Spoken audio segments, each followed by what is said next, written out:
안녕하세요. おはようございます。 오늘 강의에 처음 들어오신 분들은 지금까지 나간 전체적인 강의를 다시 들으면서 오늘 강의에 임하시기 바랍니다. もし今日のこのセミナーに初めて出席された方はですね、今までの12回のセミナーを改めてもう一度よく聞きながらですね、まだ続けていただきたいと思います。 지금 단톡방에 들어오신 분들은 그 공지란에 앞에 일과표가 올라가 있어요. 今日ですね、この LINE グループに入っておられる方々にはですね、一番最初この一番上の方にですね、皆様にその日課表を読むことができるようにですね、今日また改めて、そこに載せました。 그 공지란에 항상 올라가 있는 하루 일과표는 모든 분들에게 필요한 일과예요. そこにありますですね、お知らせと日課表、第8課の内容になりますけども、それを開いて読みますとですね、それは全ての方々に必要なその日課表となります。 자기 몸 상태에 따라서 내가 어떻게 하루 일과를 건강 생활로 해야 되는지를 거기서 여러분 알게 되기 바랍니다. ご自分の体調に合わせてですね、それぞれどのように一日を過ごしていかれるべきか、そこに詳細に掲載されています。 그 일과표를 지키면서 여러분이 직장을 가시든지 가정에서 일을 하든지 무슨 일을 하도록 하세요. その日課表に従ってですね、例えば職場お仕事をされる方々はそのように一日を過ごされ、まだ家におられる方はですね、病を持っておられる方、すべてその日課表に従って一日を過ごしていただきたいと思います。 그래서 아주 중증 환자가 아니라면 가정 생활에서 건강을 회복할 수 있습니다. ですから重い病を持っている方以外はですね、家庭の中で生活しながらその日課表に通りに生活することができます。 여기서 지도하고 있는 이 일과는 여러분의 일상생활을 포기하라는 게 아니고 바로 하라는 것입니다. 私たちがですね、このセミナーを通して皆様にお伝えしているのは、この健康のために今までの生活を全部諦めてくださいということを申し上げているわけではありませんですね。一日の歩みを正しく歩んでくださいということを申し上げているわけです。 그리고 금식과 과일식을 단계로 밟아서 건강식을 하시는 분들은 꼭 건강식으로 계속 진행해 주시기 바랍니다. そして断食をされた方、あるいは果物断食をされる方はですね、その後健康食に移行してその健康食をずっと継続していただきたいんですね。 음식을 먹을 때는 절대로 만족하게 잡수지 마세요. 食事をされるときは決してですね、満腹感、満足感を得るほど食事を召し上がってはいけません。 위장을 이빨 채우지 말고 약간 비워 놓으세요. この胃をですね、いっぱい満たすことをされずに、少し足りない程度で抑えてください。 그래야 우리 소화기계에서 나온 소화액이 영양을 다 흡수하고 나면 나머지를 미생물들이 다 먹어서 처리를 하게 되어 있습니다. それこそですね、私たちの体から出てくるこの消化液がですね、食べたものを全て消化し、そこで残ったものをまだこの体の中にある微生物がですね、全てまた消化してくれるわけですね。 이렇게 적당하게 식사를 잘 하면 대변량이 많지 않고 아주 적당하게 이쁜 변이 나옵니다. このようにですね、適切な量の食事をされますと、この便の量もですね、決して多くないんですね。そして形もとてもいいものが出てきます。 그런데 우리가 너무 과식해서 소화 처리도 안 된 음식을 미생물이 다 처리를 못해서 부패해서 나가면 가스가 생기고 대변량의 양이 많습니다. 私たちがですね、この胃の中で消化しきれないほどたくさん食べ、またこの微生物がですね、消化できるもの以上のものをたくさん食べますと、体の中にですね、ガスが溜まったり、そしてそれがまだ匂いもしてですね、そして便もいっぱい出てくるわけです。 그래서 대변은 24시간 만에 한 번 이쁜 변을 보면 제일 좋습니다. ですから便のですね、量やそういうものも24時間に一度ぐらいですね、ほどほどのものが一番望ましいですね。 하루 3번 먹고 하루 3번 나가는 것은 그거 다 소화 흡수가 안 되고 나가는 것이에요. 1日3回食べて3回便が出るというのはですね、大体この全部消化されずに出ていることを意味します。 이렇게 음식을 먹으면 자기 체질에 따라서 과체중이 되든지 저체중으로 떨어집니다. このような食事をしますとですね、自分の体に合わない、つまり、体重が多かったりですね、まだ体重がと少なかったりします。 왜냐하면 영양이 과잉이 되거나 부족함이 일어나지요. なぜかというと、この栄養がですね、必要以上に取られてしまう、あるいはその必要に満たされないというようなことがですね、起こるわけですね。 그래서 우리는 무조건 많이 먹는 것이 좋은 건 결코 아닙니다. ですからたくさん食べることは決していいことではありません。 우리가 작게 먹어도 잘 씹어서 영양 흡수를 잘하면 그것이 우리 몸을 적절하게 건강을 지켜주는 거예요. ですからこの適切な量、少し少なくてもですね、それをよく噛んで食べることによって体が必要な栄養を十分に取り込むことができますね。 네, 이런 식생활 개선은 이제 여러분이 이번을 계기로 해서 일생 동안 해 나가시기 바랍니다. 今回のですね、この食生活の変化、これはですね、今回を機にして一生涯ですね、そのように続けていただきたいと思います。 그리고 이제 오늘 본 강의는 13번째 서로 용서하라입니다. 今日はですね、13回目、互いに許し合いなさいです。 어제 그제 오늘 우리는 지금 어떻게 내가 스트레스 없이 마음의 평안을 얻을 수 있을까를 다루고 있습니다. 昨日、そして今日、そして明日ですね、私たちは日常生活の中でどのようにこのストレスを受けずに生きることができるかについて共に学んでいます。 질병의 90%는 마음에서 온다고 기록되어 있습니다. この病のですね、90% は心から来るとあります。 우리는 올바른 식생활로 몸을 잘 관리해야 되지만 올바른 생각으로 마음을 잘 관리할 필요가 있습니다. 私たちは正しい食生活でですね、体をきちんと保つ必要がありますけれども、この正しい心の持ち方によってですね、体全体の健康、全人的な健康を保つ必要がありますね。 오늘 주제 성경절은 에베소서 4장 32절 한글과 일본어로 읽어드리겠습니다. 今日のですね、その聖書の御言葉ですね、ちょっと韓国語の準備がされていませんけれども、エペソの4のですね、32の言葉をですね、両方の言葉でお読みいたします。まず日本語でお読みいたしますね。互いに情け深く憐れみ深いものとなり、神がキリストにあってあなた方を許してくださったように、あなた方も互いに許し合いなさい。アーメン。で韓国語でお読みいたしますね。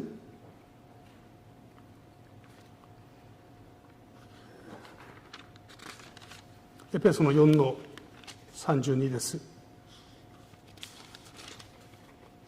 서로 인자하게 하며 불쌍히 여기며 서로 용서하기를 하나님이 그리스도 안에서 너희를 용서하신과 같이 하라. 아멘. 오늘 제목이 서로 용서하라입니다.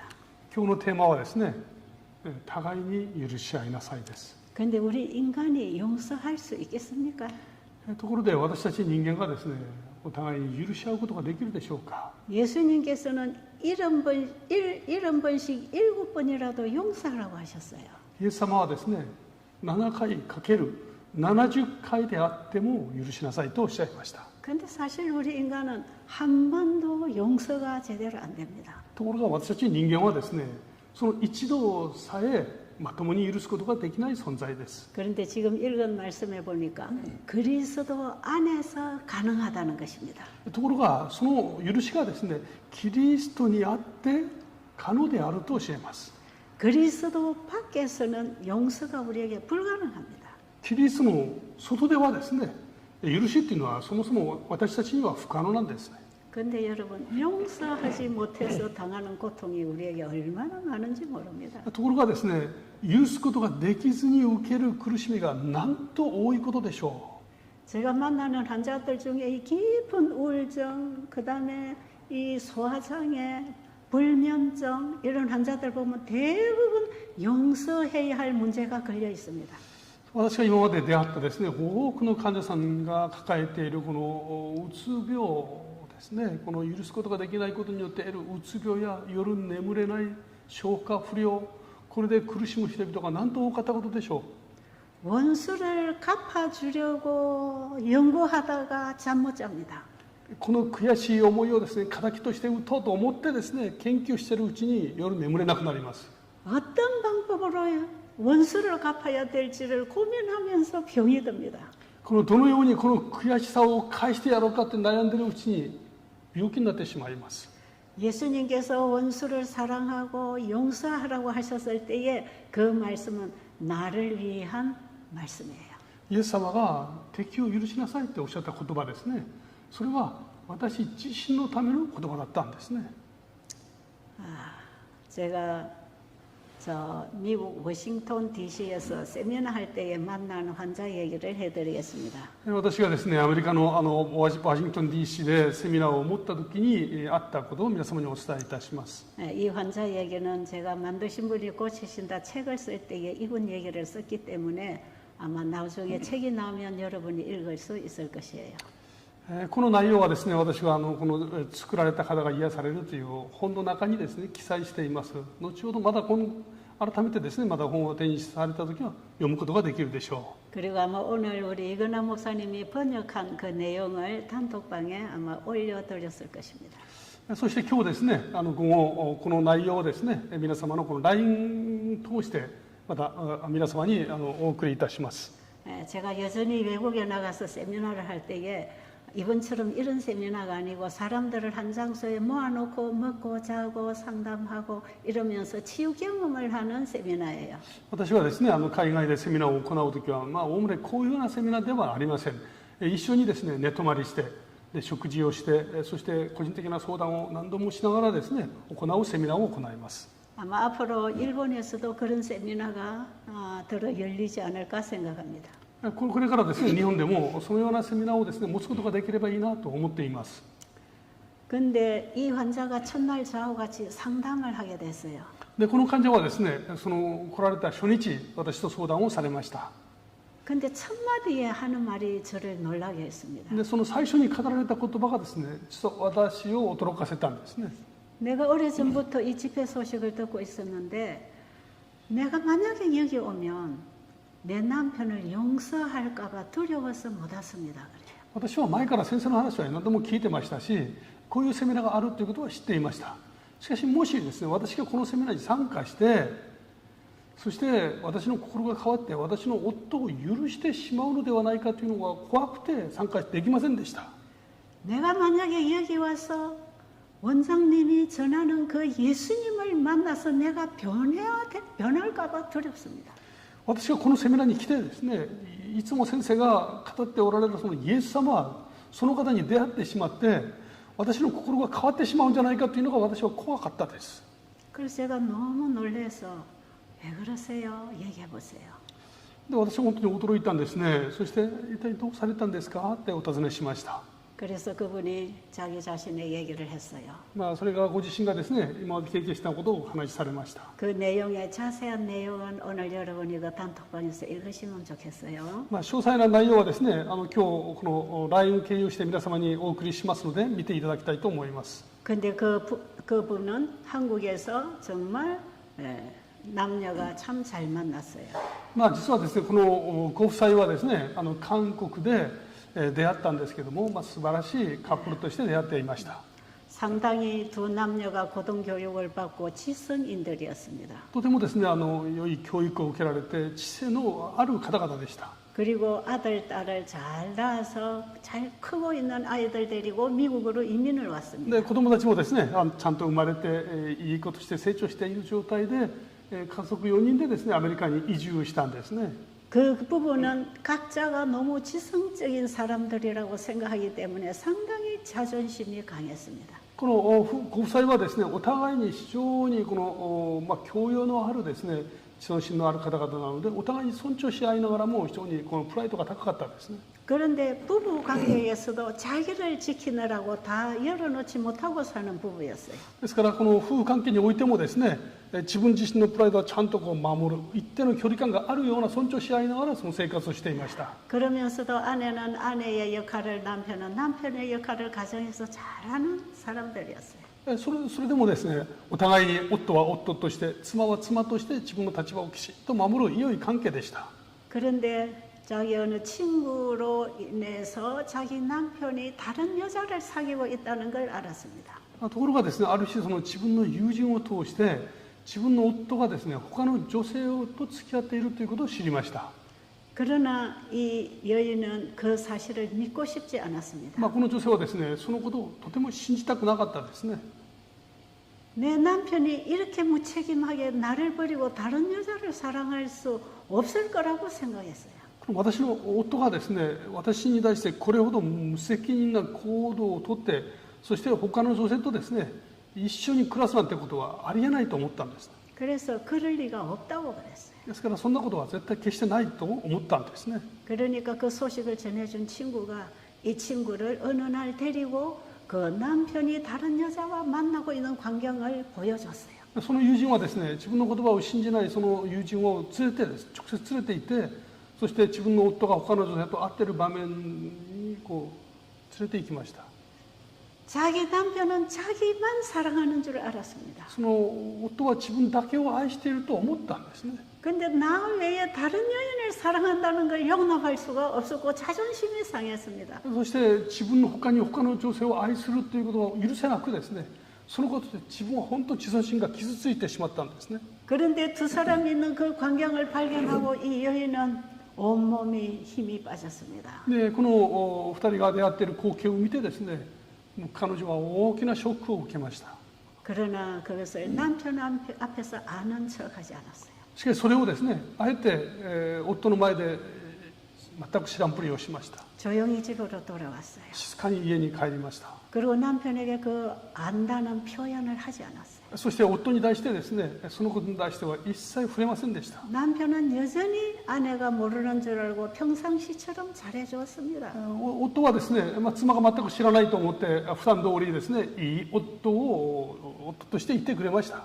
그런데 이 아내가 언젠가 남편이 자기에게 고백을 하겠지 하고 기다렸어요. この妻はですね、きっといつかそのことを謝ってくれるだろうと思ってですね、ずっと待っていたんですね。 그러면서 남편의 태도를 늘 살펴봤습니다. そうしながらも夫の態度をずっとこう観察をしていました。 근데 남편은 날마다 너무나 태연한 것입니다. ところが夫はですね、何にも変わりません。もう普段通りいい夫なんですね。 도무지 마음에 가책도 없는 사람처럼 태연하게 자기 아내를 옛날처럼 대했습니다. まるでですね、何事もないように、両親に가삭なって全然受けないような態度を持って自分の妻に前と同じように接していたんですね。 그렇게 지나다가 더 참을 수가 없어서 한 6개월쯤 지난 이후에 이 여인은 남편에게 자기 행동으로 보이기 시작했어요. ところがですね、その6ヶ月ほどその妻はずっと耐えたんですけども、とうとう耐えきれずですね、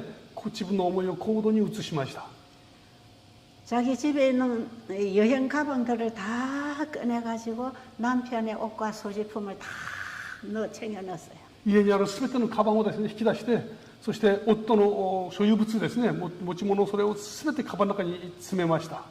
그리고 이제 남편이 퇴근하고 돌아오면 이 짐을 가지고 나가라고 쫓아낼 생각이었어요. そして夫が帰ってきたらですね、これを全部持って家から出て行きなさいというふうに言うつもりですね。 그래서 가방을 다 챙겨놓고는 남편이 들어오는데 이거 가지고 집을 나가라고 그랬어요. いよいよですね、夫が仕事が終わって帰ってきました。で玄関先でですね、これを持って家を出て行きなさいと叫びます。 아내가 이런 행동을 할 때 남편이 정말 놀랄 줄 알았어요. 普通ですね、妻がそういうことをしますと夫はびっくりしますよね。 당신 왜 이래? 그럴 줄 알았어요. 何があったの、どうしたのというふうに夫は言うだろうと思ったんです。 그리고 이 남편이 자기의 행동을 아내가 눈치챈 줄을 알고 용서를 구할 줄을 알았어요. そして、いわばバレたということをですね、気づいて、謝るだろうとそういう思ったんですね。 근데 그 가방을 보고 집에 들어온 남편이 이거 뭐야? 그랬어요. で帰ってきた夫はですね、これ何って聞くわけです。 그거 가지고 당신은 이 집을 떠나라고 그랬어요. あなたはそれを持ってもう出て行きなさいってこう言ったんです。 근데 아무 말 안 하고 그 남편은 가방을 다 챙겨 차에 싣고 가버렸어요. 夫は何も言わずです。その荷物を全部車に積んで出て行ってしまいました。 참 교양 있게 싸우는 부부예요. ですね、夫婦喧嘩も非常に教養がありますよね。不思議な感じです。 아마 나 같으면 여보 그럴 수 있어 나를 버리고 이렇게 하면 울고불고 달라들었을 거예요. でも私だったらですね、もう掴んでですね、まあ、叫んだり、わめいたりしたはずですけどね。 이 교육을 많이 받은 지성인들은 아마 그렇게 점잖하게 싸우는 모양이에요. 教養があるですね、知性のある人々は戦う、夫婦喧嘩の時もそのような喧嘩をするのかもしれません。 그런데 정말 한 가닥 남편이 자기에게 용서를 빌기를 원했는데 그것마저 없었습니다. 心の中ではですね、一言夫からのですね、この深い過ち、ごめんなさいという言葉をわずか期待していましたけども、それも全くなかったんですね。 이 여인은 또 충격을 먹었습니다. そこでもう一回ショックを受けるわけです。 그래도 자존심이 상해서 아무 말 하지 않았어요. でも傷ついてしまってですね、何も言わずにしてしまいました。 그런데 얼마 후에 보니까 그 남편이 그 여인하고 살림을 차리고 사는 것입니다. そして数日後で分かったんですけども、その夫がですね、その彼女と一緒に同棲を始めたんですね。 그때부터 이 여인의 가슴 속에는 원수병이 생기기 시작했습니다. その時からですね、この妻の心の中にはですね、許せない憎しみが病となってしまいました。 남편이 나 외에 다른 여인을 사랑하고 있다는 그 자체의 자존심이 너무 상했어요. この夫がですね、私以外の女性を愛しているということがとても許せなかったんですね。 왜냐하면 이 여인은 평상시에 자기가 너무 잘나고 된 것처럼 생각하고 살았기 때문에. ですが彼女はですね、夫の前で何一つ不自由なく欠けることなく生活したつもりでいたんですね。 그래서 자기 남편에게도 자기의 연약한 모습을 절대로 보여주지 않고 살았어요. ですからこの夫の前で自分の弱さを一切見せることなく生活をしていました。 어떻게 보면 두 남녀가 너무 반듯하게 교양 있게 사는 것 같았습니다. 一見見るとですね、二人は本当にこの距離感や知性、教養を持っていい夫婦として生活しているように見えました。 그런데 부부 관계는 이런 교양으로 사는 게 아니잖아요. ところが夫婦関係というのはこの教養で維持できるものではないんですね。 서로가 자기에게 있는 연약한 부분을 내놓고 서로 돕고 사랑하면서 이해하고 사는 거 아니겠어요? お互いにですね、弱さを出して、そしてお互いに理解し合って、助け合って、補って生きるものですね。 그 이후에 이 여인은 잠을 잘 수가 없었어요. それ以降ですね、彼女は夜眠れませんでした。 잠을 자려고 하면 그 남편이 계속 떠오르는 こ 것입니다. の眠りにつこうとすると夫のことがですね、頭から離れません。 그리고 잠을 못 자니까 음식을 먹고 소화가 되지 않습니다. 夜眠れないとですね、当然食欲も落ちてしまいますよね。 그렇게 소화불량, 불면증, 우울증, 불안증 이게 다 찾아왔어요. ですから消化不良でしょう、夜眠れなくなりますね、不安ですね、そして、うつ、すべてがもうやってきました。 이제는 더 이상 살아갈 의욕을 점점 잃어갔습니다. もう生きる意欲さえどんどん失っていったんですね。 이 생활을 한 10년을 하게 됐을 때 온몸에 병이 다 왔어요. こんな生活をなんと10年も続けているうちにですね、体中に病がやってきました。 그때는 이미 온몸에 관절염이 와 있었습니다. 体中に関節炎が起きてですね、 진통제를 쓰지 않으면 고통스러워서 하루도 살 수가 없었어요. この鎮痛剤を使わないと体の痛みでですね、耐えられない状態が続いていました。 그리고 밖에 있는 사람을 친구들을 만나지를 않았습니다. そしてそれまで付き合っていた友人にもですね、誰一人会わなかったです。 그러니까 그 가정에서 자라는 그 아이들의 정서도 불안했어요. ですからその家庭の中で成長しています子どもたちの情緒もですね、とても不安になりますね。 이 여인은 자살을 하려고 여러 번 생각했지만 자기 자식들에 대한 책임감 때문에 그걸 못하고 있었어요. 自分自らの命を絶とうと何度も思いましたけども、目の前にいる子どもたちのためにですね、それができませんでした。 이렇게 점점 하다 보니까 온몸이 다 병들어가는 걸 알았어요. そしてそうしているうちにですね、体中に病気になってしまったんですね。 이 머리가 24시간 통증을 드러냈어요. この頭はですね、24時間頭痛で悩みました。 여러분 운동 안 하고 마음 상하고 미워하고 음식 못 먹고 잠 못 자면 이 몸이 견디겠습니까?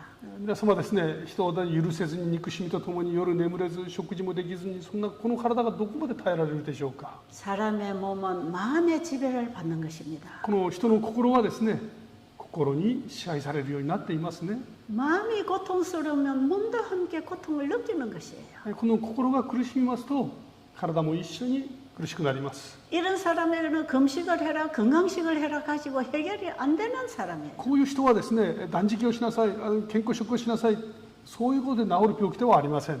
이런 환자는 상한 심령이 치료가 돼야 됩니다. こういう人々はですね、この深く傷ついた心が癒される必要があります。 그런데 이 마음에 생긴 이 병은 어느 누구도 위로와 치료를 줄 수가 없었어요. ところがこの心の病はですね、世の中の誰であろうとですね、ここに解決や癒しを与えることができません。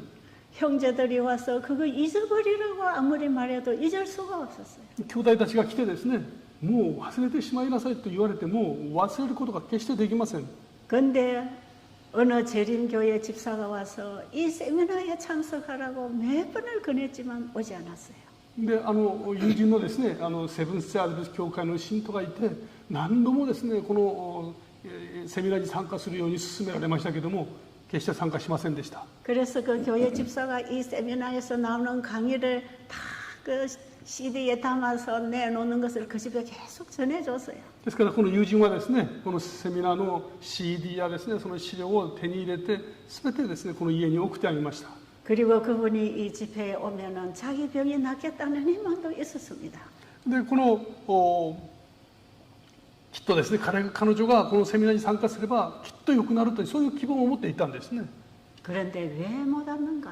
ところが、彼女はとうとう来ることができなかったんですね。 바로 오늘 저하고 상담하는 그 문제 때문에 못 왔다는 것입니다. で先ほどですね私の前でその語ったその問題で来ることができなかったっていうんです。 내가 여기 와서 그 예수님을 알게 되면 내 남편을 용서할까 봐 두려워서 못 왔습니다. このセミナーに参加してですね、私の心が変えられてて、そして夫を許すようなことがあるかもしれない、それが怖くて来れなかったんです。 그래서 제가 그분에게 이렇게 말했어요. で私はですね彼女に、次のように質問しました。 그 남편을 용서하지 않은 채 지금 10여 년을 살아오는 동안에 자기에게 유익한 게 뭐라고 생각합니까? 그랬어요. この夫を許せずに苦しみの中で過ごした10年の間に、あなたに有益であったことは何があったでしょうか。 아무 소리 안 해요. そしたら黙ってました。 그러더니 제가 그래서 다 병들었지요 하고 나중에 조용히 말을 했어요. でしばらく黙っていてですね、それで私が病気になったんですってこう言いました。 그 남편을 용서하지 않고 이대로 산다면 죽을 때까지 이 고통이 과중될 텐데 그래도 그걸 선택하겠습니까? 그랬어요. 私はですね、もし夫を許せずに生きるならば死ぬまでこの心と体の痛みがますます増していきますけども、それでもいいですかと尋ねました。 그랬더니 어쩔 수 없죠. 그래. そしたらですね、 그럼 そう 앞으로 なっても仕方がありません。 그럼 앞으로 지금보다 더 심각한 고통이 올 텐데 그래도 어쩔 수 없어요. それなら今まで以上に苦しみが続きますけども、それでもいいんですね。 그랬더니 아무 소리 안 해요. そしたら黙り込んでしまいました。 근데 이분에게 남편을 용서하세요 이 말은 도움이 전혀 안 됩니다. ところがですね、この女性に夫を許した方がいいですという言葉は全く助ける言葉ではなかったです。 이건 이 여인이 할 수 있는 일이 아니었어요. なぜかというと、それはこの女性にできることではなかったからです。 자기 힘으로는 불가능해요. 自分の力では全くできないことですね。 이 일을 해줄 어떤 힘이 와야 돼요. これを可能にする特別な何かが必要なんですね。 그래서 저는 이 여인에게 용서해 줘야 됩니다. 이런 말을 하지 않았습니다. だから私はこの女性にですね、あなたは許すべきですなんていうことは一言も言わなかったです。 그렇군요. 참 용서하기 힘들겠군요. 그랬어요. ああ、そうですよね。許すのは本当に困難ですよねって申し上げました。 그러면서 저는 계속해서 예수님을 이제 얘기합니다. 私はですね、それからこの講義ことにですね、セミナーのことにこのイエス様の愛について語りました。 여러분 이번 이 세미나에 들어오신 여러분은 제가 이번에 전해드리는 그 한 분을 바라보게 되기를 바랍니다. 私はですね、このセミナーを通してずっとお伝えしていますこのお一人の方、その方のみをですね見つめていただきたいと思います。 지금도 하나님은 살아 계십니다. 今も神様は生きておられるんですね。 그분을 믿음으로 만나야 합니다. その方をですね、信仰において出会う必要があります。 저는 이 여인의 병을 고쳐주고 싶었어요. 私はこの女性の病をですね、癒してあげたい、そう心から願っていました。 근데 이 여인을 고칠 인간의 약은 없습니다. ところがこの女性を癒すだけのですね、人間の薬は存在しません。 인간이 할 방법도 없습니다. 人がなんか出せる方法も全くないわけです。 원수를 용서할 수 있는 사람이 와야 되는 것이에요. この敵でさえも許すことができるようにしてくださる方が必要なんですね。 그래서 어느 날 일주일쯤 된 이후에 이 여인을 생각하면서 예수님의 십자가의 복음을 전했습니다. だからその、セミナーでですね、1週間ぐらい経ったその日です。その日のテーマはですね、イエス様の十字架の愛というテーマでした。 예수님을 십자가에 매달아 못 박는 그들을 향하여 주님은 아버지께 그들이 하는 일을 그들이 모르니 용서해 달라고 기도한 분이에요. イエス様はですね、イエス様はご自身を十字架に釘付けて殺そうとする人々のために彼らを許してくださいというふうに祈ってくださった方なんですね。 우리 인간들은 자기들이 저지른 죄가 뭔지도 모르고 죄를 즐기고 저지르고 사는 것입니다. 私たちは人間が犯す罪、自分が犯す罪が一体どういうものなのかも知らずにこの罪の中で生きています。 내가 저지르는 일이 상대방을 얼마나 고통을 주는지 잘 모릅니다. 私が行っていることがですね、相手をどれだけ苦しめているのかを全く知らずに行います。 그러니 주님은 그들을 용서해 달라고 하나님께 기도하신 거예요. ですからイエス様はですね、彼らを許してくださいというふうにですね、父なる神様に祈っておられたんですね。 그리고 예수님은 그들을 죽이는 자들의 죄를 대신하여 십자가에 죽으셨습니다. そしてそのイエス様を殺そうとする人々の罪を代わりに背負ってですね、十字架の上で死んでくださいました。 뭐가 죄인지도 모르고 죄의 종으로서 하나님을 찔러 죽이는 그들을 주님은 불쌍히 여기셨어요. この何が罪であるのかも知らず、罪の真っ只中で生きながらですね、その神様ご自身をその刺し殺そうとする人々のために主は祈っておられたんですね。 내가 나의 죄로 죽어야 하는데 내 죄를 대신하여 누군가가 죽고 나를 살려놨다는 사실을 여러분 아시겠습니까? 私が自分の罪によって死ぬべきなのに、誰かがですね、私の罪の代わりに死んでくださって、私たちを生かしてくださっているという事実、皆様それを信じておられますか？ 2000년 전에 십자가에 못 박혀 돌아가신 그 예수 그리스도는 우리 인류의 모든 죄의 죽음을 그분이 당하셨습니다. 2000年前に十字架の上で死なれたあの方はですね、今を生きる私たちの罪を背負って死んでくださったんですね。 그래서 이 세상에 어떤 죄인도 그 용서를 다 받았습니다. ですからこの地上に生きるすべての人々、それがいかなる罪人であろうともですね、すでに罪の許しを全員得ているんです。 우리는 이미 용서받은 죄인들입니다. 私たちはすでに許された罪人なんですね。 아직은 죄의 몸을 벗지 못하고 죄의 세상에 살고 있기 때문에 죄를 짓지만 우리는 이미 용서받은 죄인들입니다. 私たちはまだ罪の世の中にあって、この罪の重荷を背負って生きていますけれども、なんと私たちはすでに許された罪人たちなんですね。 그리고 우리 인간들이 범하는 죄는 그 모양들이 다 각각 다르겠지만 다 죽을 죄를 짓고 있는 것입니다. 私たちが犯すその罪の形はですね、それぞれみんな違うんですけれども、しかしその全ての罪はですね、必ず死ななければならない罪なんですね。 우리는 간음을 안 하고 도둑질을 안 했다 해도 우리는 다른 모양의 죄인입니다. 私たちは関与をせず、まだ物を盗むことがなかったとしても、私たちはまた別の形の同じ罪人なんですね。 그래서 다른 사람을 정죄하고 용서하지 못하는 것은 자기를 정죄하고 자기를 용서하지 못하는 것입니다. それで人をですね、この罪に定めて許すことができないという行為はですね、自分自身を罪に定め、自分自身を許せないでいるのと同じですね。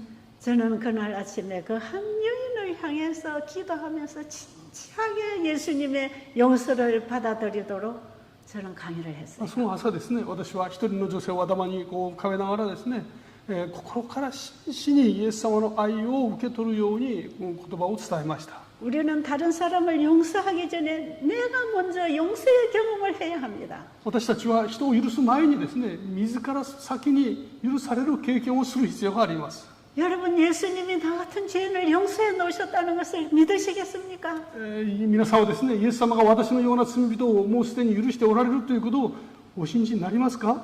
그렇다면 우리는 그 예수님을 얼마나 사랑하겠습니까? ならばですね、私たちはそのイエス様を本当心から愛することができるはずです。 그분에 대해서 감사한 마음이 얼마나 일어나겠습니까?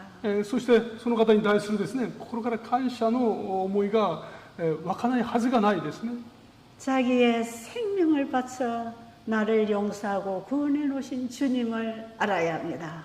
命をかけて私たちのためにもうすでに許しを実現してくださっているそのイエス・キリストをですね、私たちは知るべきです。 그 사랑이 우리의 마음에 흘러야 합니다. そしてその愛が私たちの心の中にですね、流れていくべきですね。 마치 나무에 수액이 흐르고 내 몸에 혈액이 흐르듯이 木には樹液が流れていきますね。私たちの体の中にもですね、血液が流れていきます。 내 마음에 예수님의 사랑이 흐를 때 이 원수병은 치료가 됩니다. それと同じように私たちの心の中にもですね、イエス様の愛が流れていくべきなんですね。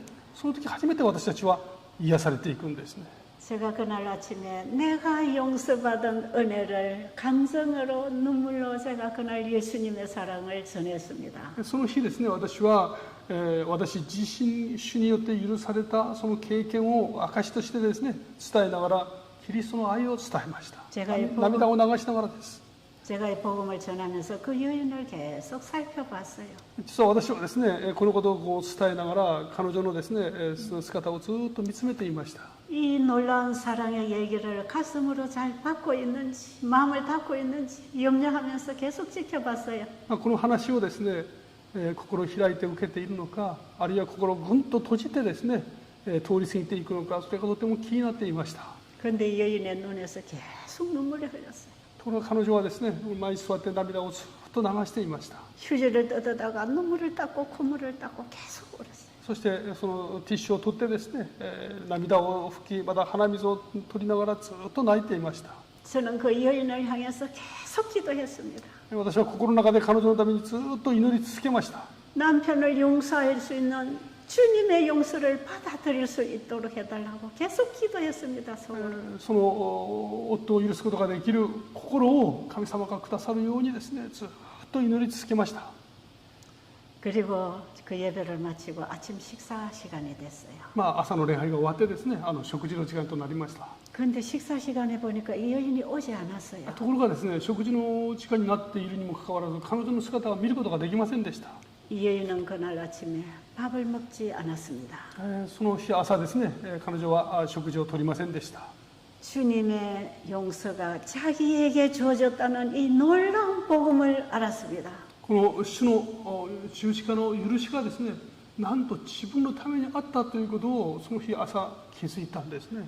진정으로 예수님의 용서를 받아들이면 이웃의 허물을 용서할 수 있는 것입니다. この心からキリストの許しを受け入れて初めてですね、その周りの許しも人々のことも許すことができるわけです。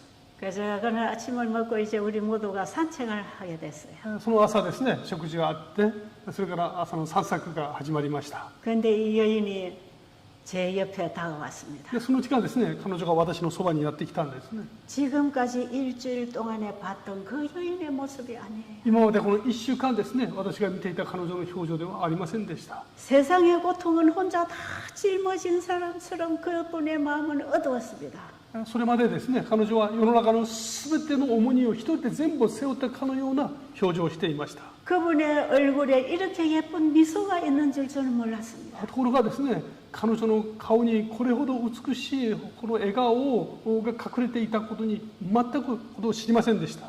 그 여인의 깜깜한 가슴 속에 생명의 빛이 비쳤습니다. 彼女のですね、真っ暗なその心の中にですね、この愛の光が差したんですね。 그 여인의 얼굴에서 그 빛이 반사되었습니다. そして彼女のこの顔からですね、差し込んだ光がこの映っていました。 그 여인은 저를 꼭 포옹했습니다. 私にですね、近づいて私にハグをしてくれました。 감사합니다. そしてありがとうございます。 제가 지금 10년 동안 해결하지 못했던 이 문제를 오늘 해결했습니다. この10年間ですね、抱えていたこの問題、今朝これを下ろすことができました。 저는 오히려 내 남편을 미워하기보다는 내 남편에게 이제 미안할 따름입니다. 私は今まで夫が憎かったんですけども、今は申し訳ないという思いを持っています。 이렇게 자존심이 강한 아내를 데리고 사는 남편이 얼마나 힘들었을까. こんなにプライドの高い女性を夫と一緒に生活していた夫は心に重荷があったでしょう。 남편이 떠난 것은 남편의 잘못이 아니라 내가 떠나보낸 거라는 걸 알았어요. 夫が出ていたのはですね、夫が出ていたんじゃなくて、私が押し出してしまったんだということを気づきました。 그리고 남아있는 그 집회 기간 동안에 이 여인은 너무 행복했습니다. そして残りの期間ですね、彼女は本当に幸せに見えました。 이 손에 관절염이 있어서 통증이 오던 그 진통제를 먹지 않았지만 통증이 사라졌습니다. この手にですね、この関節炎があって、リウマチでこの痛みがあったんですけども、この薬を飲まなくてもこの痛みが消えました。 여러분, 몸에서 생기는 질병은 마음의 상태를 드러내는 것이에요. この体に現れているこの病はですね、まさにそのまま心の状態を表しているんです。 스트레스는 만병의 원인입니다. このストレスはあらゆる病の原因となります。 여러분이 이번에 이 세미나를 통해서 만약에 이런 부분이 있다면 해결하시기 바랍니다. 皆様このセミナーを通してですね、このような問題が終わりならば解決していただきたいと思います。 복음은 회복을 가지고 옵니다. この福音はですね、回復をもたらすものなんですね。 이것은 새로운 창조입니다. これは新しい創造なんです。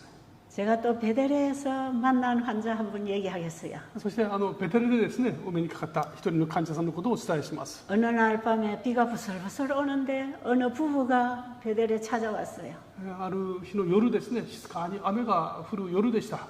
夫婦が訪ねてこられたんですね。 그리고 늦은 시간이었기 때문에 그 남편은 자기 아내를 놓고 돌아갔습니다. そして日が遅かったので、その夫はですね、妻をそこに届けて、そして帰りました。 돌아가면서 이 남편이 저에게 제 아내를 잘 부탁합니다 하고 갔어요. 帰る時ですね、そのご主人が私にですね、私の妻をよろしくお願いしますよと言って帰りました。 그래서 저는 그날 밤 늦어서 상담을 길게 못하고 그 다음에 상담을 했어요. その当日はですね、遅かったので相談ができずに翌日ですね、この面談をいたしました。 그런데 이 여인의 입에서 너무나 충격적인 말이 나왔어요. ところがですね、この女性のですね、口から本当にショッキングを受けるようなですね、話が出てきました。 어제 저를 여기 데리고 온 남자는 제 남편이 아닙니다. ここに昨晩夜ここに私を送り届けたいのは私の夫ではありません。 그래서 더 충격 먹었어요. それは私にとってショックでした。 도대체 어떻게 된 거냐? どういう事情があるんでしょうか。 이분이 얘기를 해요. ゆっくりですね、話し始められました。 결혼하기 전에 자기 남편하고 결혼하기 전에 사귀던 남자예요. その夕べの男はですね、私が結婚する前に付き合っていた男性なんですね。 근데 이 남자하고 결혼을 하고 싶은데 부모님들이 반대를 해서 부모님이 정해주는 남자한테 시집을 왔어요. その女性はですね、その送ってくれた男性と結婚したかったんですけども、親がこれを徹底して反対してですね、結果的に親が勧める人と結婚したんですね。 부모가 정해준 남자하고 결혼은 했지만 항상 마음은 그 남자에게 가 있었어요. その両親がですね、勧めてくれた人と結婚はしていましたけれども、自分の心はその前の男性のところにずっと行っていました。 그랬기 때문에 자기 남편을 한 번도 사랑해 본 적이 없다는 것입니다. ですから一度もですね、自分の夫を愛したことがないんですね。 그냥 한 집에서 같이 사는 남자예요. 同じ家で住む異性の男性に過ぎませんでした。 거기서 아들을 낳고 딸을 낳고 자녀가 둘이 생겨서 이미 저 고등학교까지 컸습니다. そして息子を産んで娘を産んでですね、もうすでに成長して高校生になっていました。 그런데도 한 번도 지금까지 남편을 사랑해 본 적이 없는 거예요. それにもかかわらず一度もですね、その夫を愛したことはないわけです。 늘 남편을 쳐다볼 때 그 남자 생각만 하는 것입니다. 夫をですね、見つめるたびにですね、前愛してた男のことを思い出すわけです。 그러니까 모든 것이 그 남편에 대해서 불만이었습니다. ですから全てにおいてですね、この夫に対してはもう不満が出てきます。 그러다가 이 남자하고 다시 만나게 됐어요. そうしてるうちにですね、以前付き合っていた男性とまた出会ったんですね。 그런데 그 남자도 다른 여자와 결혼해서 자기처럼 아이를 낳고 살아가는 남자예요. ところがですね、その男性も自分と同じように別の女性と結婚して子供を産んでですね、生活をしていました。 서로가 가정을 가지고 자녀를 낳고 사는 부부였어요. ですからお互いに結婚して子を持ってですね、生活をする夫婦であったわけです。 그런데 이 아내와 저 남편은 이 두 사람이 서로 가슴으로 사랑하고 있었어요. ところがお互いにですね、この夫、こちらの妻、あちらの夫はですね、心の中では互いに愛し合う関係が続いていました。 정말 저 남편하고 한번 살아보고 싶었어요. あの男性とですね、そしてあの女性と一緒に生活したいと思っていました。 서로가 만나서 그 고백을 하면서 만났어요. そして久しぶりにまだ出会った時ですね、実は私の心はこうだったと告白しながら出会いが続きました。 그래서 이 두 부부는 자기 가정을 다 깨고 두 사람이 동거 생활을 하게 된 것입니다. ですからこの2人はですね、こっちもあっちもそれぞれの家庭をもう崩壊させてしまって、そして、2人は同棲を始めたんですね。 여러분이 양쪽 가정을 한번 생각해 보세요. 어떻게 되겠어요? 皆様はですね、両方の家庭を考えてみてください。どうなったでしょうか。 어떻게 과감하게 이런 일을 저지를 수가 있단 말입니까? どうしてですね、このようなことが可能になるんでしょうか。 저는 정말 이해하기 어려웠어요. 私はその話を聞いてとてもですね、理解に苦しみました。 이들은 너무나 비현실적인 꿈을 꾸고 있는 こ 사람들이었어요. の人たちはですね、あまりにも非現実的な夢を見ているわけです。 그런데 이 남자를 만나서 1년을 살아봤어요. ところがですね、この男性と出会って1年間一緒に生活をしてみました。 아니나 다를까 후회가 찾아왔습니다. そして後悔がですね、ずっと先立たないですね。 연애를 하고 교제할 때는 그렇게 잘해주던 남자가 완전히 깡패였어요. この恋人として付き合っている時はあんなに優しかった彼がですね、一緒に住んでみるともうほとんどこれもう暴力団みたいな人でした。 1년을 살아오면서 계속 죄책감이 들었어요. ですからこの1年間一緒に生活しながらですね、なんていうことをしてしまったんだという思いがずっと続きました。 너무나 후회가 됐어요. まだ後悔がもうずっと続いていたんですね。 내가 어쩌다가 이런 실수를 저질렀지. 私は何という過ちを犯してしまったんだろう。 그들은 다 교회 다니는 교인들이었어요. 彼らはみんなですね、教会に一生懸命通っていたクリスチャンたちでした。 교인들이라는 사람들이 그 짓을 하고 있으니 얼마나 손가락질을 또 당하겠습니까? 教会に帰っている人たちがそういう状況になってしまったので、周りからですね、ずっとまだ指さされるわけです。 창피하고 부끄럽고 후회가 됐어요. 恥ずかしくてですね、その身の置くところを失ってしまいました。 그런데 어떻게 수습할 수가 없었어요. ところがこの問題解決の方法が全くなかったんですね。 그러면서도 하루하루 똑같이 사는 것입니다. それでもですね、なお一緒に一日一日一緒に過ごしているわけです。 그러던 가운데 한 번은 이쪽에 유방을 만져보는데 혹이 하나 만져졌어요. そうしているうちにですね、この胸の方を触ってみましたら硬い塊がありました。 그래서 병원에 가서 검사를 하니까 유방암이에요. そして病院に行って検査をしましたら乳がんだったんですね。 그냥 간단하니까 한 3시간 되면 수술 끝날 테니까 와서 수술하라고 의사가 그랬어요. 先生はですね、手術するのに3時間ぐらいで終わりますからどうぞ来てくださいと言われました。 그래서 본인도 그냥 간단하게 여기 잘라내면 끝나는 줄 알았어요. 本人もですね、もう切ってしまえば大丈夫だろうと思って手術を受けたんですね。 그런데 수술하러 들어갔더니 수술실에서 의사가 하는 말이 혹시 임파선까지 퍼졌으면 여기에 뭐 통이 하나 달려 나올 테니까 걱정하지 말라고 그랬대요. でもしですね、リンパ腺まで移ってるならば、ここらにですね、何か一つ、何かここにぶら下げるようなことになりますけども、あんまり気にすることはありませんとそう言ったんですね。 그래서 수술을 이제 다 했습니다. 手術が進みました。 마취가 깨고 보니까 12시에 수술하러 들어갔는데 시계가 7시가 됐어요. 12時にですね、手術を受けに入ったんですけども、時計を見たら7時間過ぎていました。 그래서 간호사에게 지금 저 시계가 잘못됐나요? 하니까 아니요 그랬어요. で3時間で終わると思ったからですね、看護師に時計間違っていませんかって聞いたら、いえそんなことありませんって言うんですね。 아니 내 수술 3시간이면 끝난다 했는데 지금 7시잖아요. 3時間で終わると言ったんですけど、今もう7時間経ってますよね。 그랬더니 수술이 좀 큰 수술이었어요. 시간이 많이 걸렸다. 看護師さんがですね、大きな手術でした、時間が随分かかったんです。 그래서 아니나 다를까 여기 통이 하나 달려 나왔던 거예요. そして見ましたらですね、ここに何かぶら下がってるわけです。 그리고 이제 회복실로 들어갔어요. そして病院の中でですね、この部屋を移しました。 회복실에 누워 있는데 환자들이 많이 자기 있는 병실로 들어왔어요. でその部屋に、横になっていましたけども、いろんな患者さんがですね、自分の部屋にやってきます。 근데 보니까 이 사람들도 다 유방암 수술 받은 사람들이에요. で見たらその人たちもみんな自分と同じ乳がんの手術を受けた人たちなんです、ね。 그런데 이분들이 병원 가운을 입고 왔는데 머리가 다들 하나도 없이 다 빠져버린 거예요. ところがですね、この病院のですね、ガウンを着てるんですけど、患者服を着てるんですけど、見たらみんな全員髪の毛が一本もないんですね。 그래서 절에 있는 중도가 암이 걸리는구나 그렇게 생각했대요. この人はですね、この全部お坊さんたちもがんにかかってんだなってそういうふうに思ったんですね。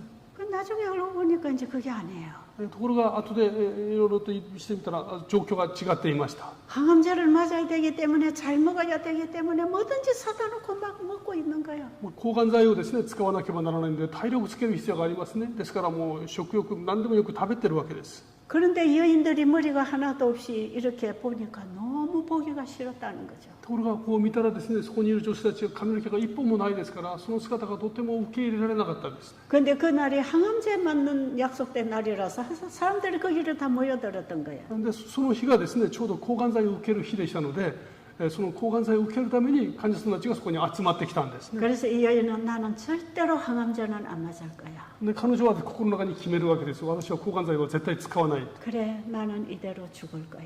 私はもうこのままでもう死んでいいと思ったんです。 차라리 죽는 것이 사는 것보다 나아. もう死んだ方が生きるより楽になるだろうと。 그러면서 하나님 앞에 생각했어요. そして神様にですね、その心の中に思いました。 내가 이대로 죽는 건 좋은데 내가 정말 죽으면 구원을 받을 수 있을까가 걱정이었어요. このまま死んでもいいけれども、私が死んだら本当に救われるんだろうか。 그런데 이제 회복실에서 나오는데 의사가 너 산부인과에 가서 검사해봐라 그러더래요. でですね、そこでその処置を受けて出てきた時、その医者がですね、あなた産婦人科に行ってちょっと検査を受けてみてくださいって言うんですね。 유방에 이런 문제가 있을 때는 산부인과에도 문제가 있을 수 있으니까 한번 검사해보라 그러더래요. この胸にこういう問題が起こる場合は婦人科の方にも問題がある場合があるから一回行って検査を受けてください。 그래서 또 산부인과에 가서 검사를 했어요. で婦人科に行ってですね、まだ検査を受けました。 근데 산부인과 의사가 아니 속에 뭔가 시커먼 게 큰 게 뭐가 있다는 거예요. ただ中にですね、なんか硬くて黒い何かがありますねって言うんですね。 이거를 조직을 하고 수술을 해야 된다는 거예요. これを組織を取るための一回手術を受ける必要があります。 그때의 이 사람은 자기가 완전히 살 것을 포기했습니다. そこでですね、彼女は生きる希望を完全に失いました。 그리고 수술을 하지 아니하고 집으로 돌아왔습니다. そしてもう手術を受けずにですね、家に帰ってきたんですね。 아무에게도 이 소식을 알리지 않았는데 내가 죽어도 우리 친정 어머니에게는 이걸 알려야 되겠다고 해서 연락을 했어요. この体のことをですね、誰にも言わなかったけども、自分のですね、産んでくれた母には言わなきゃと思って連絡をしました。 그랬더니 자기 오빠가 제가 쓴 책을 하나 갖다 주더랍니다. そしたらですね、それを聞いたその家族のですね、お兄さんが、私が書いた本をですね、私の方にその女性の方に届けてくれたそうです。 네, 초창기에 쓴 책이 성서의학이라는 책이 있습니다. 私が最初に書いた本ですね、聖書医学という本を書きましたけども、その本でした。 전에는 이 책이 뭐 있어도 볼 생각을 안 했는데 지금은 이 책에 관심이 생겼어요. 最初はですね、その本あっても全然読みはしなかったけども、いよいよ関心が出てきたんですね。 이미 자기는 병원 치료는 이제는 다 끊었습니다. でもそれ病院の治療というのはもう何で希望を持つことができない状態にありましたので、 나는 항암제도 자궁의 수술도 이제는 안 할 거라고 생각했어요. もう抗がん剤ももういらない、子宮のその手術ももういらないとそう思ってたんです。 그리고 내가 이대로 죽을 거는 사실이지만 내가 어떻게 죽어야 영생을 얻을 것인가 이게 자기에게는 가장 중요한 문제였어요. でこのままこれでもうやめて死ぬだろうけども、どういうふうにこの救われる可能性を得られるか、それが関心があったんですね。 그 얘기를 가족에게 했더니 오빠가 이 책을 갖다 준 오빠가 너 배들 수양원에 가라 그러더래요. でそういう話をですね、家族にしましたら、お兄さんがあなたベテルの病院に行きなさいってこういうふうに言ってくれました。 거기 가서 네가 그렇게 갈망하는 네 구원 문제를 거기서 답을 얻으라고. あなたが本当に救いの問題に対して答えを得たいならばそこで行ったら得られるよ。 그래서 베델에 왔다는 것입니다. そしてこのベテルにやってきたんですね。 제가 그 얘기를 다 들은 이후에 참 그 여인이 불쌍했어요. その話をですね、全部聞いてみたらですね、なんと彼女が憐れまれるべきでしょう。かわいそうに見えました。 그 양쪽 가정을 깨고 그 아이들에게 양쪽에 얼마나 큰 상처를 입힌 이 딸은 큰 죄책감에 눌려 있었어요. その両方の家庭を壊してしまったんですよね。そして持っている子供たちのここに大きな傷を残してですね、そして自分自身の心の中にも大きなその重荷を背負ってしまったわけです。 세상이 다 이 여인을 정죄해도 저는 이 여인이 너무 불쌍했어요. この世の中はですね、みんなこの女性に対して指をさすでしょう。でも私は本当に彼女がかわいそうに思いました。 그래서 저는 이 죄책감에 빠져 있는 이 여인에게 예수님은 의인을 구하러 온 게 아니라 죄인을 구원하러 오셨다는 걸 가르쳐 줬어요. で私は彼女にですね、イエス様は正しい人を救うために来られたのではなくて、まさに罪人を救うために来られたことを伝えました。 이 죄를 이대로 병든 몸 이대로 예수님께 나가라. この今病を抱えたこの体そのままイエス様の前に進み出てください。 그리고 지금 내가 너에게 일러주는 대로 네가 해봐라. そしてあなたに進める通りにやってみてください。 내가 뭐라고 하든지 해보겠느냐. 그랬어요. 私が言う言葉を受け入れて一回実行してみますか？ 네 그래. はいって言います。 그러면 너를 어제 데려다주고 그 남자는 네 남편이 아니라는 거 이제 네가 포기하겠느냐. 그랬어요. まず昨日夕べここに連れてきたあの男性はもうあなたの夫ではないということを心の中ではっきりと認めますか？ 그렇다면 그 남자에게 앞으로 전화도 하지 말고 만나지도 말고 오늘 이후로 당신과 나의 관계는 정리하자고 연락하고 끊어라. 그랬어요. もしそれができるならばもう電話をして、いかなる関係でもないこれからもういかなる関係も持たないそして一切会わないということを連絡してください。 우리가 예수님께 죄를 가지고 갈 때 우리 인간관계에서 해결할 문제가 있는 것입니다. 私たちがこのイエス様の前に自分の罪を持っていくときですね、自分で解決していくべき人間関係というものが存在します。 그랬더니 이 여인은 그렇게 하겠다고 그래요. 彼女はですね、わかりました、そうしますって言います。 그리고 이렇게 관계를 끊겠다고 선언을 하고 다시는 만나지 말 때 전화가 오면 받지 마라. それでこの関係をですね、はっきりと明確にして、そしてまた電話がかかってきても一切電話に出る必要はありません。 그리고 네 남편은 네가 버렸으니까 그건 이제 네 남편이 아니야. そしてあなたの夫はあなたが捨てたからそれはもうあなたの夫ではありません。 그러니까 너는 남편이 없는 여인이야. ですからあなたはもう夫のいない女性です。 다 포기하겠느냐? これを全て諦めてください。 네, 다 포기하겠습니다. はい、全部諦めます。 그러면 이제는 예수님 남편을 맞이해라. ならば今からはイエス様をあなたの夫として迎え入れなさい。 이제 너는 예수님을 만나야 돼. あなたは今イエス様に会う必要があります。 그리고 예수님께 가서 모든 죄를 다 회개해라. そしてイエス様の前に行って全ての罪を告白しなさい。 그리고 그 여인은 그 다음 날로부터 주님 앞에 나가기 시작했어요. 싫어했어요. 싫어했습니까? 시작했어요. その時からですね、彼女はイエス様の前に進み出始めました。 새벽에도 일찍 일어나서 교회 가서 주님 앞에 기도합니다. 朝早く起きてですね、イエス様の前にいて祈りました。 얼마나 회개할 죄가 많았겠습니까? どんなにか悔い改めるべき罪が多かったことでしょう。 내가 이대로 죽고 없어질 때 내 아이들과 내 부모들 내 주변에 있는 사람들에게 올 고통이 얼마나 크겠습니까? 私がこの死んでしまった時ですね、私の産んだ子供や私たちの家族や私たちの周りの人々に残すその苦しみは果たしてどれぐらい大きいものでしょうか。 아침 저녁 예배 시간에 제가 말씀을 전하다 보면 이 여인은 계속 울었습니다. 私が毎朝ですね、その言葉を伝えるたびに彼女はいっぱい泣いていました。 그 죄를 가지고 예수님 앞에 끊임없이 생각나는 대로 주님께 나갔습니다. その思いをですね、思い出すたびに、自分の罪が思い出すたびにイエス様の前に進み出たんですね。 이 암말기 환자가 돼서 얼굴은 시커멓게 보기가 흉했습니다.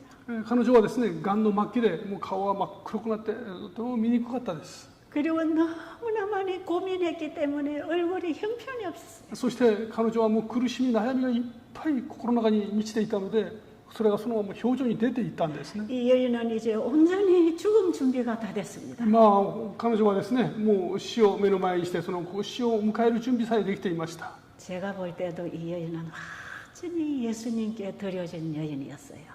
彼女はですね、私がそういう彼女を見たときに、彼女は自分自身を本当にイエス様に捧げていました。 그 예수님의 구원을 가슴에 받아들인 이 여인의 가슴에 빛이 임했습니다. そしてその場でですね、イエス様の愛を受け入れたその彼女の心の中にですね、イエス様の光が差すのが見えました。 며칠의 눈물을 보이던 이 여인의 눈에 눈물이 사라졌어요. 何日もですね、彼女は涙を流していましたけども、いよいよですね、涙も消えていきました。 일주일쯤 지난 어느 날 이 여인이 교회 피아노 반주를 하는 것이에요. 1週間ほど経った時ですね、ある日彼女がですね、教会のピアノを伴奏していました。 예배 시간마다 일찍 나와서 피아노 반주를 해요. この礼拝の時間ですね、朝早く来て伴奏していたんですね。 예, 우리 베델에는 피아노 반주가 따로 없어요. 오는 환자들이 누구나 치면 되는 거예요. 私たちのベテルの療養院にはですね、特別にそのピアノ伴奏者がいません。 근데 弾ける人が弾くことになっています。 근데 알고 보니 이 여인은 자기 교회 피아니스트였어요.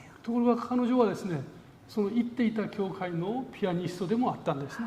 그리고 자기 방에 있는 환자들을 돌보기 시작합니다. そしてそれからはですね、自分の部屋にいる他の患者の世話をし始めたんですね。 나가는 사람, 들어오는 사람 방 청소를 하고 안내하고 받아들이는 이런 봉사를 하기 시작했어요.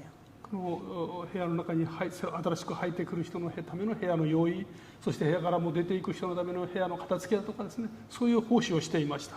그런데 어느 날 제가 식당에서 이 여인을 채집사하고 불렀어요. ある日ですね、私はこの食堂でですね、彼女を呼んだんですね、チェさんって呼んだんですね。 근데 식판을 들고 식사를 들어가던 이 여인이 이렇게 고개만 돌려야 되는데 몸으로 이렇게 돌아오는 거예요. まあこのですね、彼女はちょうど食事をですね、食事を取りに行ったわけですけども、私が呼ばれたらですね、はいってこう言えばいいのに、呼ばれたらですね、こうやってはいって言うわけです。 제가 그 모습을 처음 봤어요. その姿を初めて見ました。 아, 그래서 너 왜 고개만 돌리면 되는데 몸이 돌아오냐 그랬어요. あなた首周りがなんか回れないの？なんで体ごと変えるのってこう尋ねました。 아, 예, 제가 여기 올 때부터 그랬습니다. 그래. 私はここに来る時からそうでした。 그거 왜 그러냐? どうしたの？ 그랬더니 자기 아는 사람도 유방암 수술을 하고 항암제를 안 했는데 이것이 뇌로 올라갔을 때 이 목이 굳어진답니다. 自分を知っている人がですね、この乳がんの人がですね、抗がん剤をしない人がいて、このがんの細管がですね、この頭に移動する間にこの首が硬くなることがあるそうです。 자기 아는 사람이 이게 뇌로 올라가가지고 죽었다는 것이에요. そして自分が知っている人はですね、この脳まで転移されて、そして死んだということを言ってました。 저도 아마 이 항암제를 안 하고 왔기 때문에 그런 아마 뇌로 올라가는 모양이에요. もしかしたら私も同じようにですね、今脳の方に転移が始まっているのかも、転移しているのかもしれません。 그런데 이 여인의 얼굴에는 하나도 불안감이 없었어요. ところが彼女のですね、顔には不安が全く見られませんでした。 아주 편안하고 당연한 얘기로 하고 있는 것이에요. 彼女はですね、とても平和に当たり前のような表情で言ってるわけです。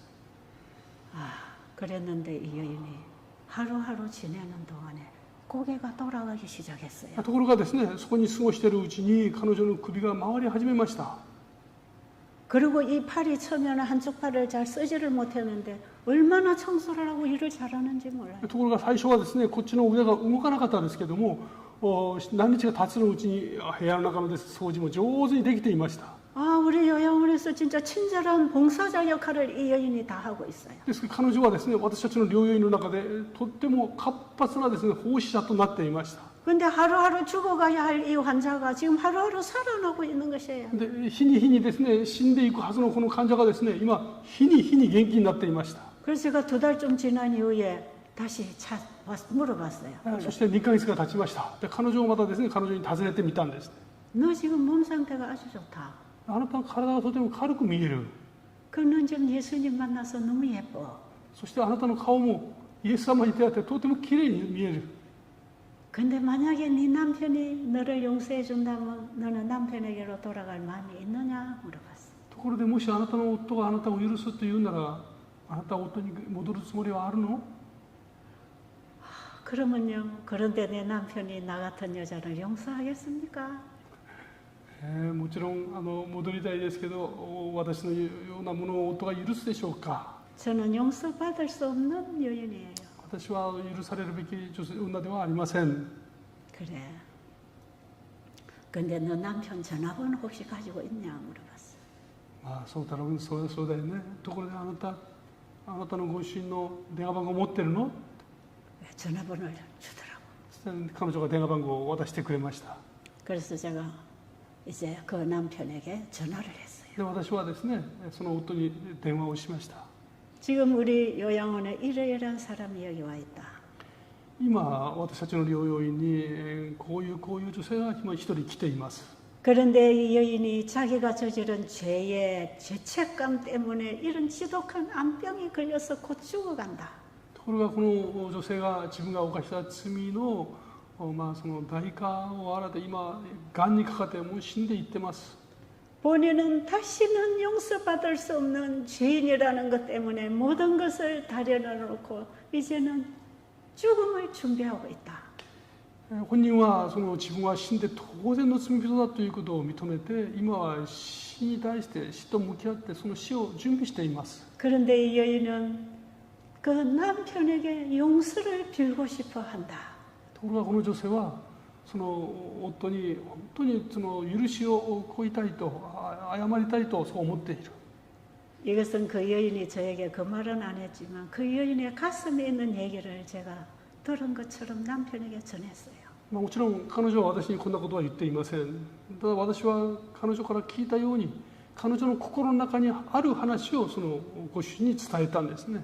그러니 이 여인이 죽기 전에 남편의 용서를 받고 싶어 하니까 한 번만 와서 용서해 준다고 가면 안 되겠느냐 그랬어요. で彼女は、死を前にして本当に夫から許しを得たいと思っているので一度来て許してやるよっていう言葉を渡してもらえませんかというふうに電話をしました。 저는 이 부부를 다시 회복시켜주고 싶었어요. 私はこの夫婦をですね元に回復させてやりたいとそう思っていたんですね。 그래서 제가 중간에서 이런 역할을 해야 되겠다 생각을 했어요. で私はですねこの役割を私が担わなきゃと思ったんです。 근데 남편이 말을 안 해요. ところがその夫はですね何も言いませんでした。 그러더니 마지막에 그 여자는 이미 제 아내가 아닙니다 그래요. そして最後に語った言葉がですねその女性はもう私の妻ではありません。 그래서 예, 그건 제가 잘 알고 있습니다. それははい私もよく知っています。 그러나 이 한 여인이 자기 남편에게 저지른 죄 때문에 그 죄책감으로 죽어가는데 한 번만 와서 용서한다는 말 해주고 가세요. しかしこの彼女は本当に夫に犯した罪のためにその罪のその悔いる思いで死に向かっているので一度来られてその許してあげるという言葉をかけていただくことはできないでしょうか。 근데 말 안 하고 전화를 탁 끊었어요. 彼はですね何も言わず電話を切りました。 그래서 제가 한 일주일 후에 또 전화를 했어요. そして私1週間後にですね1週間後にもう一度電話をしたんです。 한 번만 오셔서 한마디만 해주고 가실 수 없겠습니까? 一度来られて一言だけかけていただくことはできないでしょうか。 그랬더니 알았습니다 그래요. そしたら分かりました。 근데 그 다음 주 일요일 날 아들 딸을 데리고 베델 수양원에 왔어요. そしてですね次の日曜日ですね子供たち2人を連れてこのベテル療養院に来られました。 그런데 주차장에 세우고는 자기는 차에서 안 내리고 아들 딸만 엄마에게 보냈어요. で駐車場にたどり着いてですねご主人は車から降りずに息子と娘だけをですねお母さんのところに行かせました。 그래서 그날은 이 여인이 아들과 딸만 보게 됐어요. でその日はですねその女性は息子と娘だけを会うことができたんですね。 그래도 그 남편이 아이들을 데리고 여기까지 와준 것만 해도 너무 고마웠어요. それでもですね、夫がわざわざ子供たちを連れてここまで来てくれたことが本当に感謝でした。 그런데 이 남편은 자기 아내에게 올 자신은 없었던 것이에요. ところがそのご主人はですね、妻のところまで来る自信はなかったです。 그리고 아이들이 다시 차에 타고 그대로 갔습니다. そして子供たちは戻ってですね、車に乗ってそして帰りました。 그런데 그 다음 일요일 날 또 왔습니다. そしてその次の日曜日まだ来たんです。 그때는 아이들을 데리고 오지 않고 남편 혼자 왔어요. その時はですね、子供たちを連れて来ずに夫一人で来てました。 그래서 제가 남편이 왔으니까 빨리 나가보라 그랬어요. あなたの夫が来ましたからすぐ出て行きなさい。 두 사람이 저 산으로 올라갔어요. で2人はですね、この山の方に散歩をしました。 한참 동안 내려오지 않았는데 저는 그 소식이 너무 궁금했어요. 随分時間が経っているにもかかわらず降りてこないんですね。どういう会話がなされているんだろうかとても知りたかったです。 근데 한참 후에 이 여인이 빵실빵실 웃고 내려온 거예요. でしばらく経ったらですね、2人とも笑顔で降りてきたんですね。 그래서 내가 어떻게 됐어? 그래서 私は知りたくてですね、どうしたのって聞きました。 그랬더니 남편 무릎 아래 자기 고개를 파묻고 한없이 울었어요. そこでですね、夫の座っているその膝に頭を下げてですね、いっぱい泣いたそうです。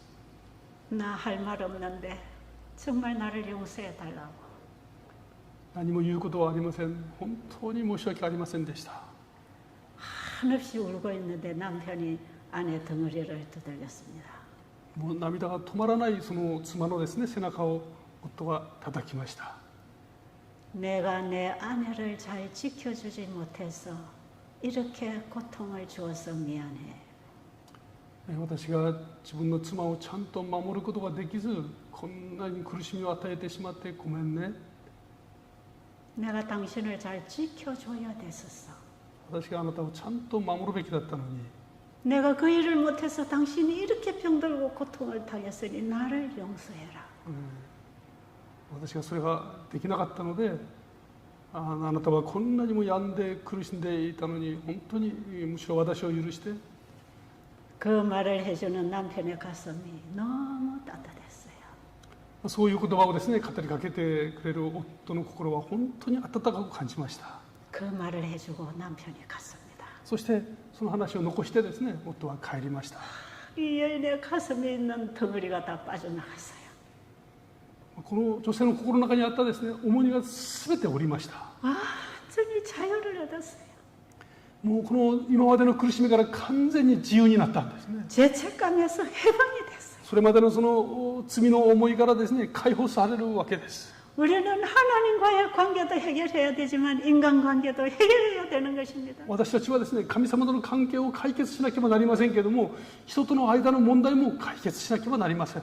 그날로부터 이 부부는 서로 전화로 소통을 하기 시작했어요. その日からですね、この夫婦は電話で会話を交わしました。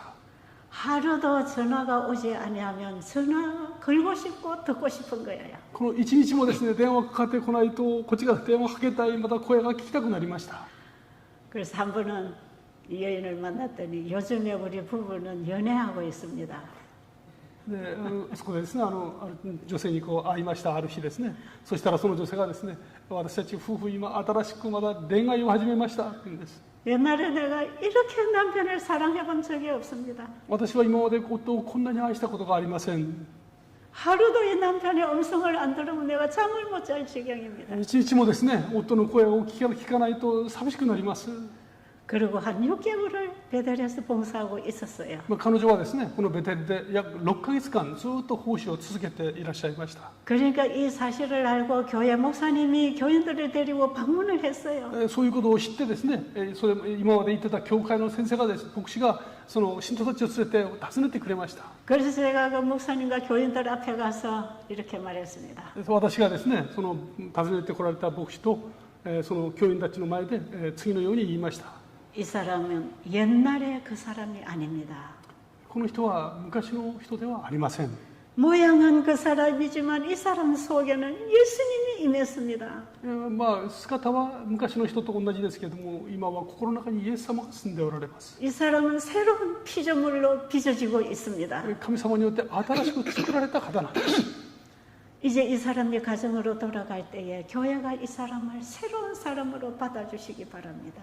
この方が家に帰られたらですね、教会は新しい人として迎え入れてください。 그랬더니 목사님과 교회 장로님들 그러면요 다 환영을 했어요. そしたらこの来られた牧師、長老、信徒の方々がですね、もちろんですと言ってくれるわけです。 그리고 그 시어머니가 저에게 와서 얼마나 고맙다고 또 인사를 했어요. そしてですね、このお母さんも一緒に来られて、私の手を取ってありがとうございますっておっしゃってました。 그래서 제가 어머니 며느리 용서해 주세요. 예수님이 다 용서해 주신 죄인입니다. それでですね、その姑さんにお母さん、その娘さん許してくださいね。本当神様が全て許してくださっていますから。 그리고 그 다음 주에 남편이 와서 아내를 집으로 데리고 갔습니다. そしてその次の週ですね、夫が来られて奥様と一緒に家に帰られました。 그래서 제가 그랬어요. 지금 시부모님 집에 같이 살아야 되는데 어떻게 거기 가서 살래? 그랬어요. で私がですね、一緒にそのこう出ていくその奥さんに言ったんですね。いやこれからあなたは帰ったら姑さん、その両親と一緒に住まなきゃいけないんだけども大丈夫って今日尋ねました。 그리고 그 교회 가서 오늘 창피해서니 거기 어떻게 살래? 그랬어요. そしてその町に行った教会もまた行かなきゃいけないんだけどあなた恥ずかしくないのってこう言いました。 그래서 남편하고 의논해서 저 다른 지역으로 이사를 가라 그랬어요. で私はですね、あなたの夫と相談してですね、別のところに引っ越した方がいいんじゃないのってこう言いました。 그랬더니 아니에요. 괜찮아요. 저는 거기 가서 살 거예요. そしたらいいえ私は大丈夫です。戻ってその家に住みますって言ってくれました。 옛사람은 완전히 죽었습니다. つまり古い自分は完全に死んだんですね。 그리스도 안에서 새 사람이 하나 탄생했어요. キリストの中で今新しい人が本当に生まれたんですね。 그런데 집으로 가는 날 남편이 왔어요. そしてその家に帰る日ですね、ご主人が迎えに来てくれたんですね。 그런데 저한테 와서 이런 얘기를 했어요. そしてそのご主人が私にこう言いました。 제가 지금 시부모님 계시는 집으로 들어가야 되는데 시아버님이 절대로 며느리를 집에 데리고 오지 말라고 한답니다. で今両親と一緒に生活していますけれども、一緒にそこに連れて行こうとしますけども、父がですね、嫁は絶対連れてくるなとこう言っています。 그래서 제가 당연히 그러실 거야. それは当然でしょうと私は申し上げました。 그러나 네 마음이 준비가 됐다면 시아버님을 가서 뵈야 된다. それでも、あなたの本当に心が準備できているならば、ちゃんとお父さんにお会いすべきです。 시아버님한테 가서 무조건 잘못했다고 빌어라. まずその舅さんのところにいてですね、本当に心から詫びる必要があるでしょ 그러고 집으로 다 갔어요. う。それで2人家に帰りました。 그 다음날 전화가 왔어요. 翌日電話がかかってきたんですね。 오니까 온 가족이 다 환영을 하는데 시아버지가 며느리를 쫓아내라는 겁니다. 家族全員はですね歓迎してくれてましたけども、お父さん舅がですね追い出してしまえってこう言うわけです。 그런데 여인이 시아버지 방에 들어갔어요. そしてこの女性がですねお父さんの部屋に入りました。 들어가니 시아버지가 탁 돌아앉으셨어요. そしたらお父さんは背中を向けるわけです。 그런데 시아버지 덩어리에 대고 무릎 꿇고 앉아서 아버님 죄송합니다. 용서해 주세요. 계속 울고 있었어요. そして彼女はですねその背中に向けてお父さん本当に申し訳ありませんでした、申し訳ありませんって謝りましたね。 계속 용서해 달라고 울고 있으니까 시아버지가 이제 됐다 가라 그랬대요. 涙をずっと流していたらですねお父さんがもういいから出てきなさいってこう言ったんです。 그래서 해결이 다 났어요. 許しの言葉を得たわけですね。 부모는 자식이 아무리 잘못을 저질러도 잘못했다고 하면 용서해 주는 겁니다. 親はですね子供がどんなに醜くてもごめんなさいって言うと許すもんなんですね。 부모에게 용서 못 받을 자식은 없습니다. 親から許されない子供はいません。 자식이 아무리 망나니 짓을 해도 그 자식이 잘못한 걸 깨닫고 돌아오기를 기다리는 게 부모입니다. 子供がですね、どんなに謝っても子供がどんなに謝っても親はそれを許すものなんですね。 이 부모의 마음이 우리 하나님 아버지의 마음 아닙니까? 全通訳が少し誤ったようですけれども、この自分の生みの父親だったんですね。そのお父さんはまさにそのお父さんを許してくれたし、それが神様の心だったんですね。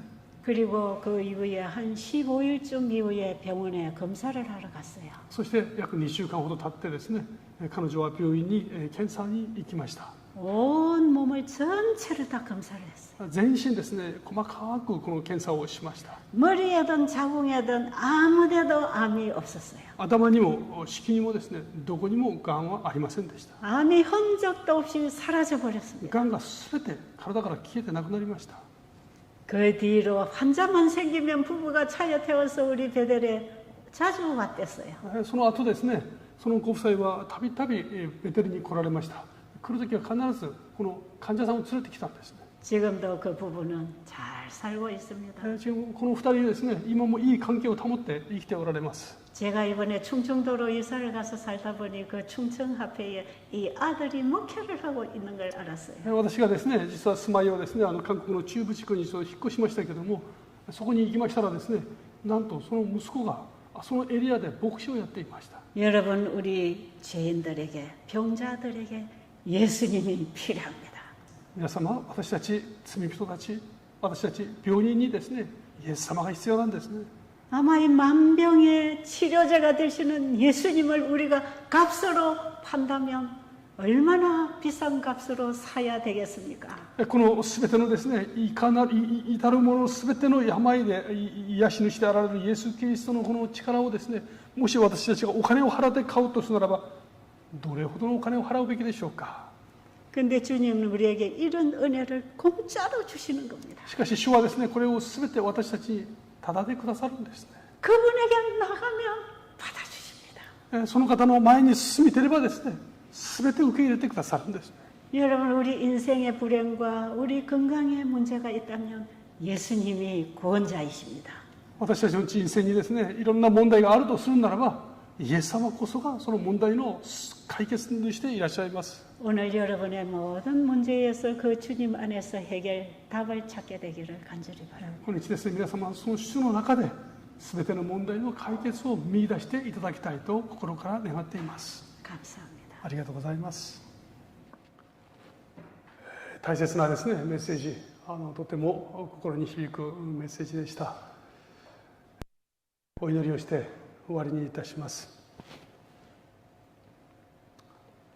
主なる神様、あなた様は私たちをお作りになり、そして死の中からご自分の命と引き換えに救い出してくださった私たちの父であられます。あなた様の皆を心から感謝いたします。計り知ることのできないあなた様の大きな愛を心から感謝いたします。重荷を背負った者は私のもとに来なさい。なんと大きな約束の言葉でしょう。迷うことなく主の前であらゆる問題の解決を得る私たちでありますように豊かに祝福ください。イエス様の皆によってお祈りいたします。アーメン。お疲れ様でした。